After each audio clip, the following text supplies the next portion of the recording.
unmuting, and I started the recording.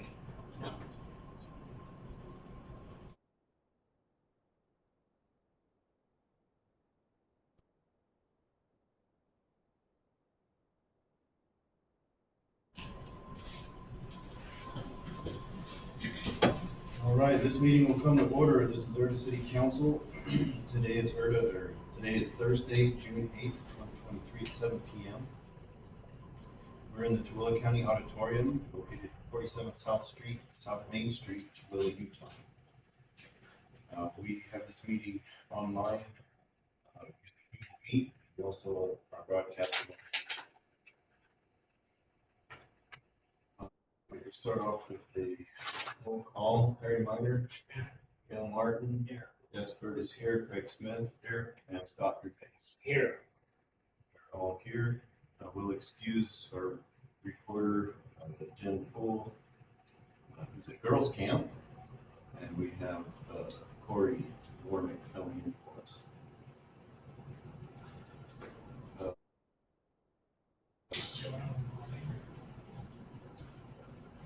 Corey, do we have? There's two people online, Brady Fredrickson and Margaret Miner. So we're missing our attorney for the moment.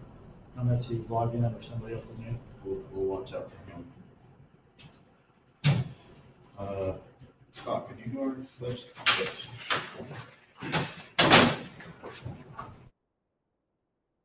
I pledge allegiance to the flag of the United States of America and to the republic for which it stands, one nation, under God, indivisible, with liberty and justice for all.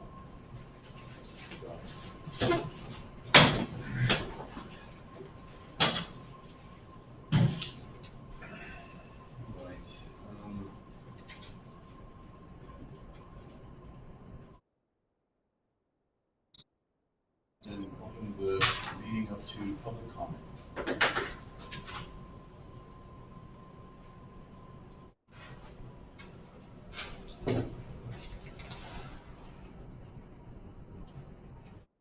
Seeing no public comment, we close public comment. Second. Moved second, that we close public comment. All in favor say aye. Aye. Opposed? Public comment. Chair moves that we approve meeting minutes from May 25th, 2023. Second that. Moved and seconded that we approve these minutes. Any discussion, corrections? All in favor say aye. Aye. Any opposed? Okay. All right, return time for Terry. Okay, first, to be honest, I got an email from our accountant. He says that the certified tax rates just came out.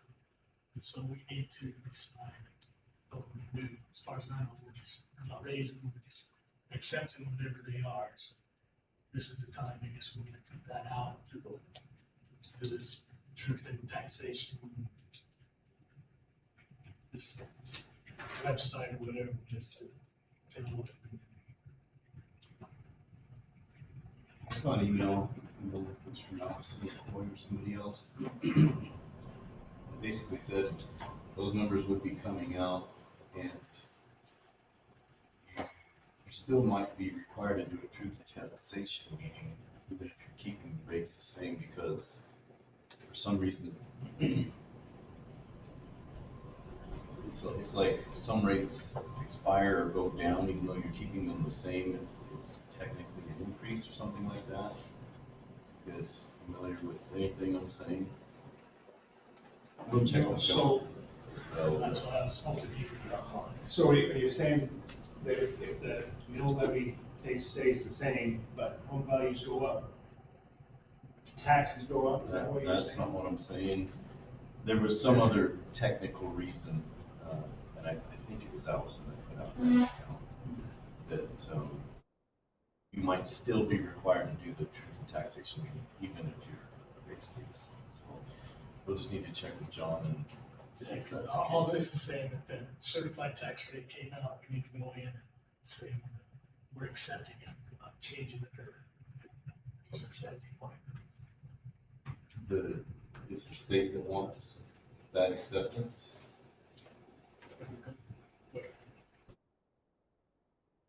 Tax rate system, you go in and you're gonna have to set up a login for. Okay, so it's like a online, okay, right. Sounds good. Deposits, to the checking account from May 31st to today, we had $3,091.64 that was permits and licenses. And we had $52,784.46 that came from the PTIF account for a total of $55,876.10 deposit. Withdrawals, we had $860.58 for clerk salary, $750 for county, $2,625 for city planner, $5,000 for legal, $52,784.46, which to the Twilla County Roads Department, which equals marching equals B and C. So that's why I took it out of the PTIF account, it's positive, put it in checking, took it over to that. For a total of $62,020.04. Withdrawn. We currently have $118.29 on the credit card, $109.47 for office supplies, trash can, stapler, shredder, etc. And the monthly Microsoft fee, $8.82 for what I set down. That's all I have for now.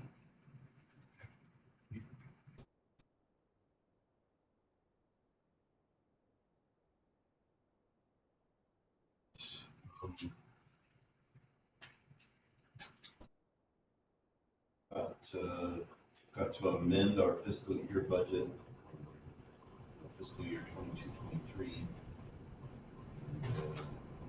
go ahead and open a public hearing. Second. And moving second, we open this public hearing. All in favor, say aye. Aye. Opposed? Okay, public hearing is now open. Anyone like to comment on this amended budget?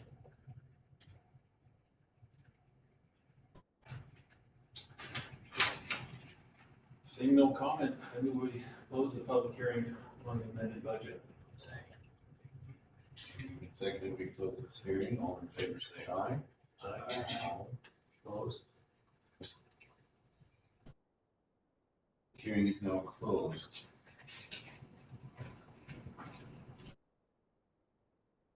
Corresponding resolution number 23-15, resolution of Erda City providing for year-end amendments to 2022-23 fiscal year budget.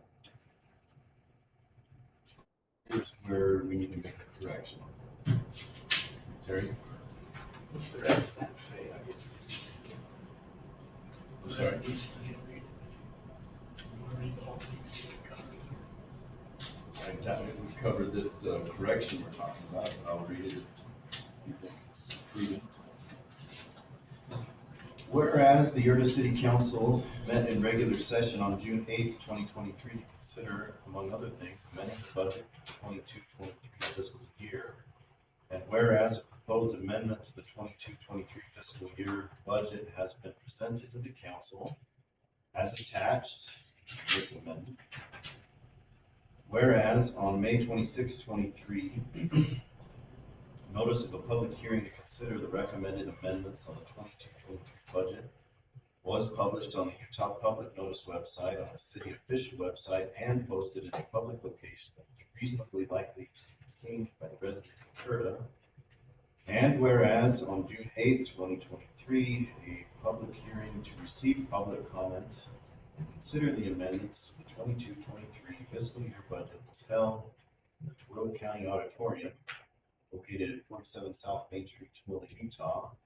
And whereas all interested persons in attendance at the public hearings were given an opportunity to be heard for or against amending the budget for the 22-23 fiscal year. And whereas it is the intent and desire of the city to comply with all applicable state and local laws regarding the adoption of and the amendments to the 22-23 fiscal year budget. Whereas the council finds it has satisfied all these requirements required to amend a budget. Now therefore be it resolved by the council that the budget for the 22-23 fiscal year is hereby amended as set forth attached in the budget. This resolution shall take effect upon passage and posting as required. It is correct. Because what they did is they moved it from carryover deposit, like deposit into the, like city checking, and then we drew it out of it, it'll still pass back. Okay, fantastic. Okay, well, sounds like we don't need to make any corrections. We adopt resolution 23-15. Moved and seconded, we adopt this resolution. Last minute discussion. All right, Terry, how do you vote? Yes. Gail? Yes. Jess votes yes. Craig? Yes. And Scott? Yes. Got unanimous adoption of this resolution. Yes. Right, the discussion of flagpole zone violation continued. And we do have here, and Yes, I'd like to speak. So, Neil Coons, 3808 North, 2125 West in Erda. I'm here representing my mother, Barbara Coons, at 3854 North, 2125 West, Erda, and also representing myself on this case. And so, last meeting, we had two items that really came up on the flagpole. And the first was a timing issue as far as the permit. And I had just a little handout that we could, I promised Scott that I'd send it to you, and I just barely got it done this morning, so I didn't email it over. So I just wanted to give this handout out. So, and this one's specifically about the timing.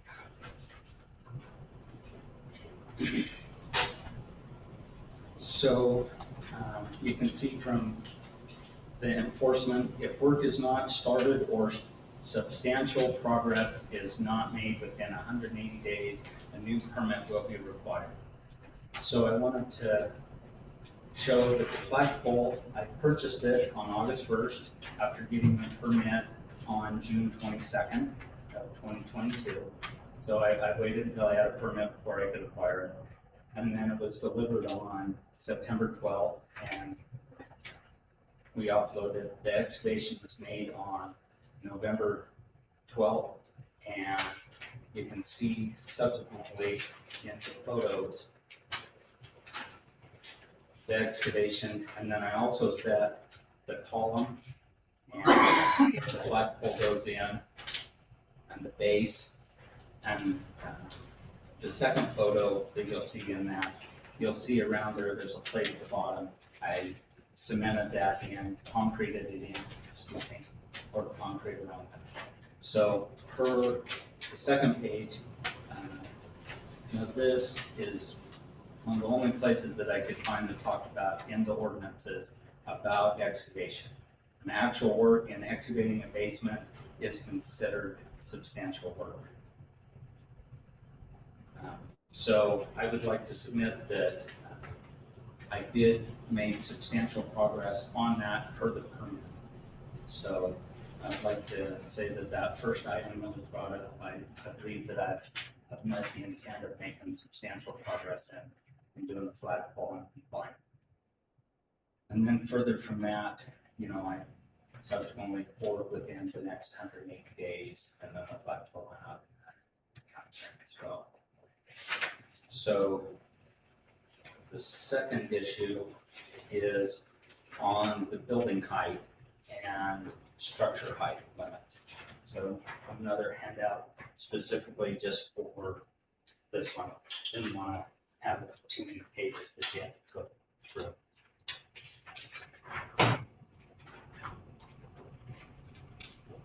This is the county's ordinance. So, yeah, so underneath the permit, the permit was applied for when you were still using the Twilla County zoning, or it was the interim ordinances. I couldn't find a copy online of anywhere of the Erda ones that were adopted. So I had to just use the ones that I downloaded last year, and actually a couple of them are from off of the website this year.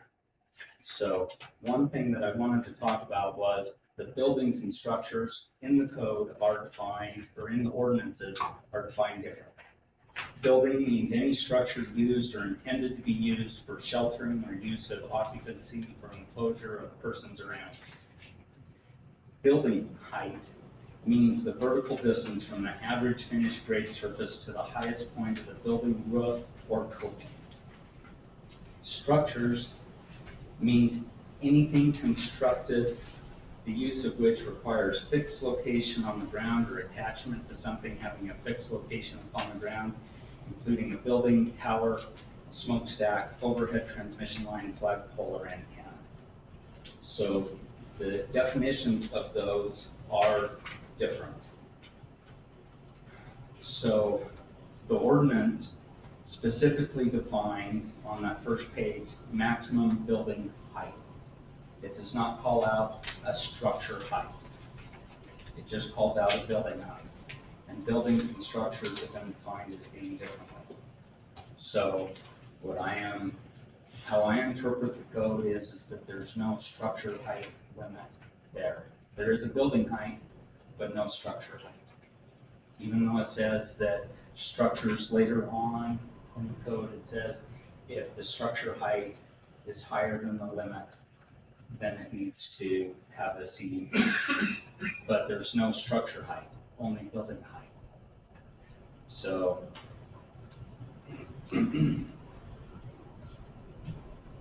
so again, I do not think that the flagpole qualifies as a building and does not fall under that building height restriction. So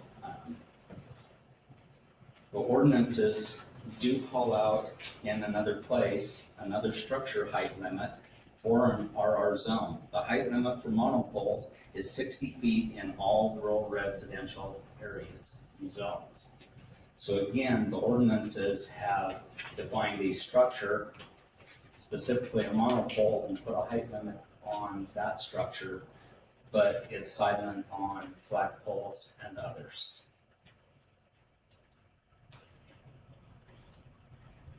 So I believe that I've acted in good faith. I've notified the city. I've applied for a permit.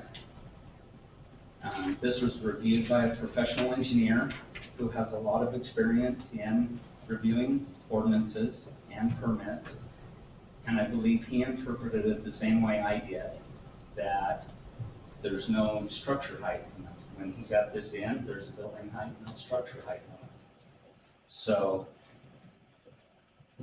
I feel that I've acted in good faith, and that I'd like to consider that the ordinances provided no height limitation on the structure, and that there's no zoning violation. So I'd like to put this complaint behind us. You know, different sizes, you're going like county ordinance, or city ordinance. Aren't they the same? No, They're a little different, but your ordinance was not passed until July of 2022, and my permit was issued under county ordinance that, or the city had adopted. Go out in May and we implemented ours in June. I remember, but I thought we had the code adopted before we looked at the moratorium. It's pretty close to that. So that's the And biggest it would have issue. been working towards in that. If you go by the county one, we may be correct. Go by where we may have a problem. John's highlighting ordinance 4-11. Yep. You have that as well. Yes, and that calls out 4-11. All buildings and structures must conform to the height limit of the zoning district. But again, I've also read you where in your code or in your ordinances, chapter 28 calls out a monopole as a different height limitation for a structure. How high is your structure? It's 80 feet. Yeah, it's in the county code. But again, this was, when I submitted for the permit, was in May and then it was issued in June. So it was under those adopted or interim zoning. So I'd also like to consider that, whether you consider that this is a one-off, like you're pointing out with the codes, that you won't have to deal with this with anybody else. And I do want your answer, how you get around this. Okay. That's 411, or number 2. Fire or parapet walls, skylights, towers, steeples, flagpoles, chimneys, smokestacks, water tanks, wireless or television masts, theater loft silos, or similar structures. Okay, It says flagpole right there. yep, flagpoles are listed.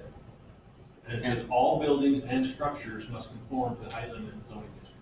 Yeah, the height limit, but that doesn't say the building height limit. It says just the height limit. And then it does not define a structure height limit. And they are different. So even though that says that exceptions to the height limitation, the ordinance has not provided any height restriction for a structure. Yeah, this is merely saying what you need a conditional use permit for is for exceeding height limits on these types of buildings or structures. And so the argument is still, what is the height for a flagpole? Well, I still got to wrap my head around it. It takes longer to build a flagpole than a house. Took almost a year. Well, I'm doing it myself. And, well, you gotta remember too, we've also had the wettest winter. I wanted to pour that in January and I could not get a cement truck across there. I was afraid of burying it for the axles. So, If it takes that long or not, he had 180 days in that time period, and his pictures clearly show the excavation and that there, and all the vegetation around is dead. That wasn't done this spring. I mean, the date on it is the 12th of November. I don't put a lot of weight in those dates because it can be modified and changed, but that ground is dry, bone dry, and the vegetation's dead. That hole was not dug this spring. and to back that up, I didn't provide it, but I can show you where I rented the excavator.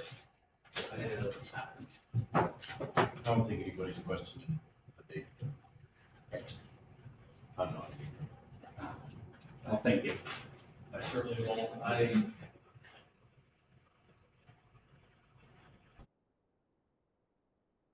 still have issues with saying a building and a structure are not the same.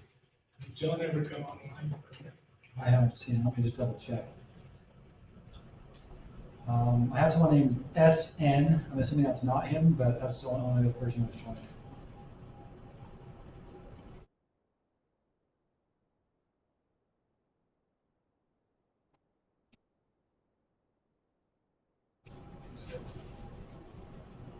Well, this is just a discussion, just a little discussion.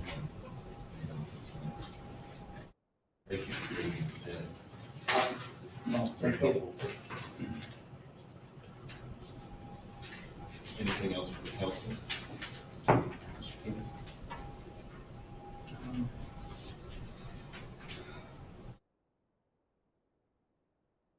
Well, yeah, there is one thing that I just would like you to consider is the only complaint that I've had, or the only complaint that's, or the city's had that I know of.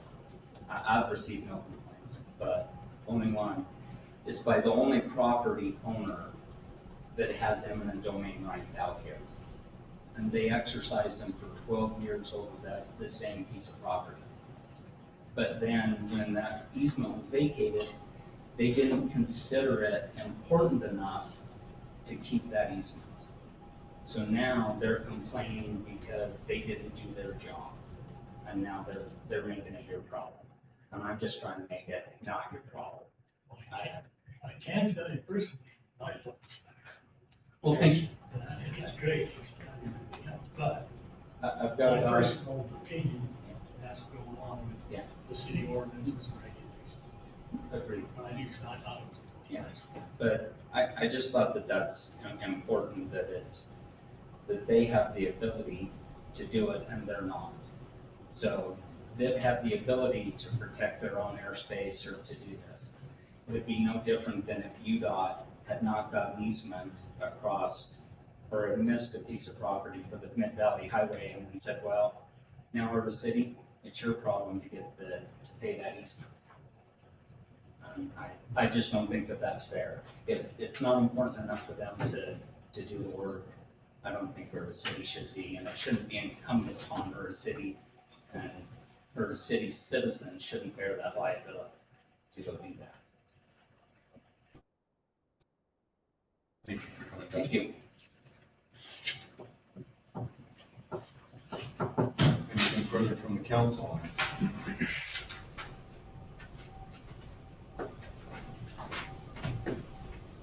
Right, let's move on. Council representative reports.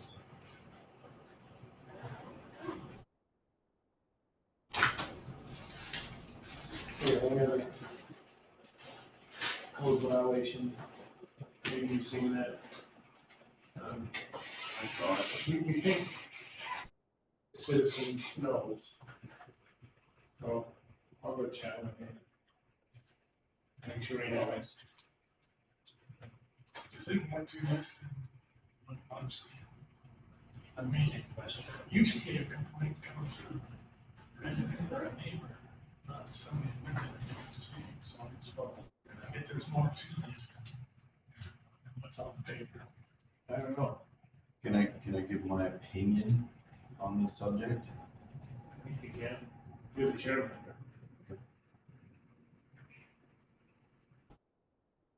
I think government should not be taking action against individuals unless two things happen. One, there's an injury, and two, there's an injured party. And so in the case of this situation,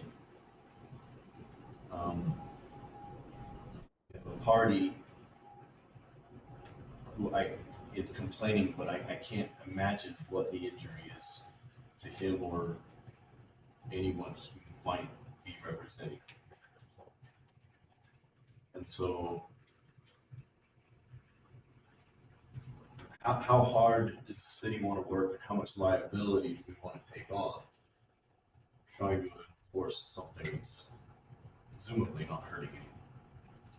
I wish the sheriff's department was here tonight. And I said, check that out, and see if there's a safety involved. It's an easement, right? Well, when you brought up a safety, coming off that onto that road, causes a safety hazard. So that would be my thing, was hang out with the sheriff's department, check that location out, and see if that is in fact a safety. And that's a reasonable argument. This was like tell Scott. Well, I've seen it, and I thought we need to pay more attention on putting those corners. That right, close. There's a lot of close corners in Yeah, yeah, there is. But I also cut down, like, Wild Rye on my corner. You couldn't see around the corner, even though Wild Rye was on my side of the fence. Yeah, I don't think you wait until someone is injured, if there's a problem with that. As far as the complaint, I don't know that, other than the property across the road from there, may end up affecting this business. sometime in the future, and he might be worried about encroachment on county right of way. And I know this, if someone is allowed to build a fence of any type, for a long period of time, they never happen. Regardless. Regardless. Forget what that law is whose called. land it is. Yeah, I think it's And at some point in time, It does. Church Road will be widened. Do we, at that point in time, have to provide and buy the easement we already own? oh, I see. Do, I'm not saying that they get it. To me, it's just like, if I've got an asphalt driveway, I put the asphalt clear up to the road. Okay, I'm not taking over that easement, I'm not doing anything to that easement, I just let it go. So if you go by something like that, does that mean I gotta tear out that piece for my property line to the road, put it back in dirt? Well, I think in the you get a law, building a permit, you can fence, access to your road. a fence is a different story.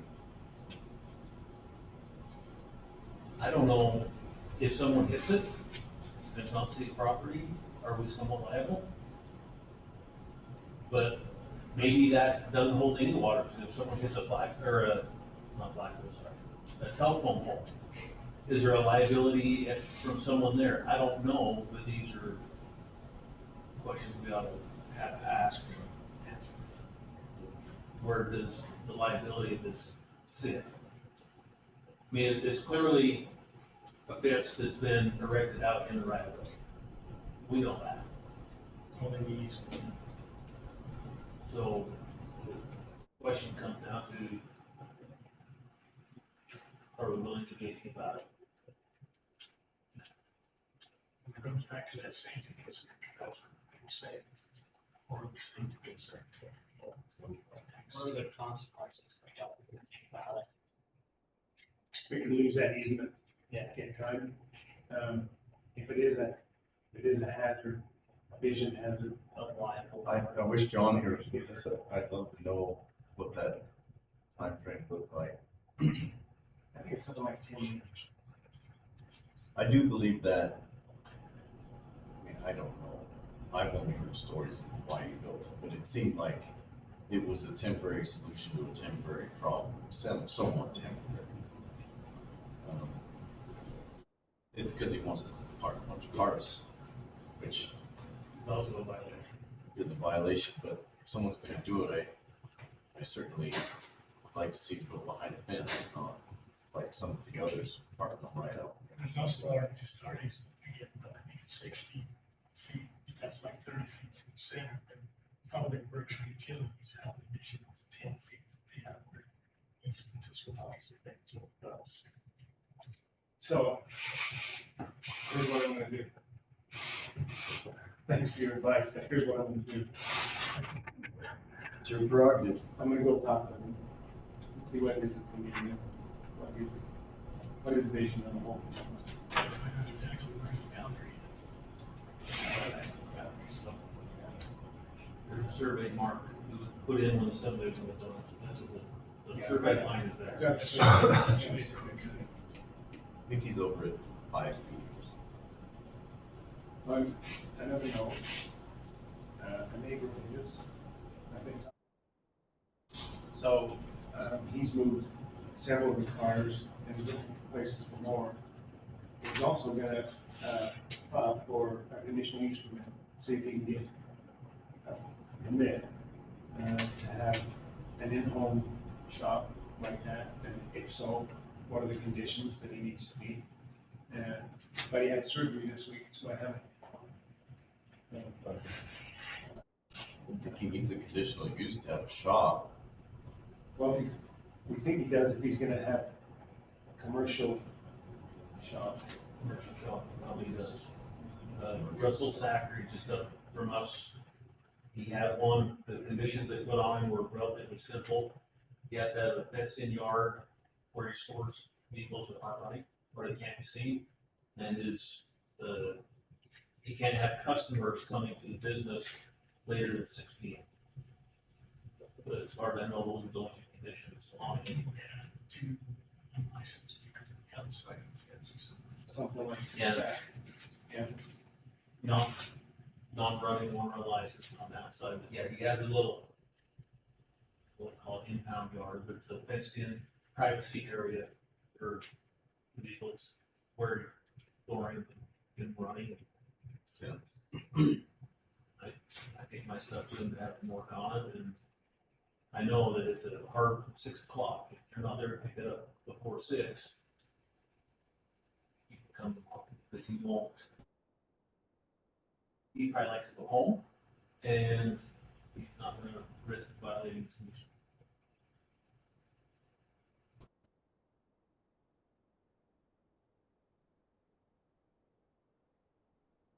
Too many people in the house. Two of the families have moved out.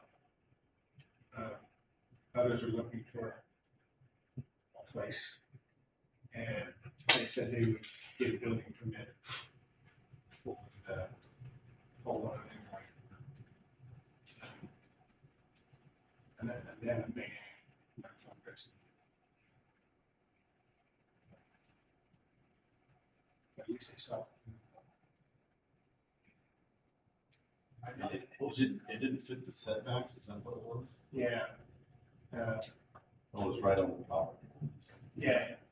You know, if we build right up to the property line, which they do in a lot of cities, you get fire started, and everybody's gonna hurt. If there's not distance to control fire, everybody can hurt, which happens all the time. A lot of places when they build right up to the fence line. Major issue. Because everybody knows upcoming elections are set down. And all they get, at least 2 for sure, didn't sign up to do anything. That's right. So it looks like we're only gonna have to have one possibly primary. Yes, everybody wants my job. Because they don't know that I'm the code enforcement guy. And they wouldn't want my job. Just make it look easy. That's all I have. Okay. General comments, or do we have any other? Just want to remind you, especially you, on the 14th, you have that meeting in the road at 10 o'clock. Wednesday. I've got some interesting questions to ask. Is that Just to see how he's gonna answer. No, but speaking of that, I'm assuming that Monday are you gonna go to the water mitigation? flood I was on mitigation? Zoom or something like that. No, the water mitigation, we go to first of. The flood mitigation. Yeah. It's about the same time as that one you were just talking about, that road. I'm not gonna be available for either one. So you need to decide which one you're gonna do, and then Okay. see if somebody else is. So Well- somebody have to fill in somewhere. It seems like if I go to the flood mitigation one, where's your meeting at? Which one? The one on the road. Oh, we haven't decided who that one's good, who's going. Terry's saying you might have to go there. Oh, you're talking about Los Angeles front regional council? No, I'm talking about you and, Oh, that's Wednesday. yeah, But I'm talking about on Monday. yeah, that's either Zoom or you can go to someplace, they send out another deal that's saying, here's a location that's gonna be in the total county. So you can do it either by Zoom or come to the. If they have it at the emergency operations. I have to relook at that deal. Once they send it. I think it's gonna be a short meeting. Flood mitigation is over, yeah. Pretty much non-existent.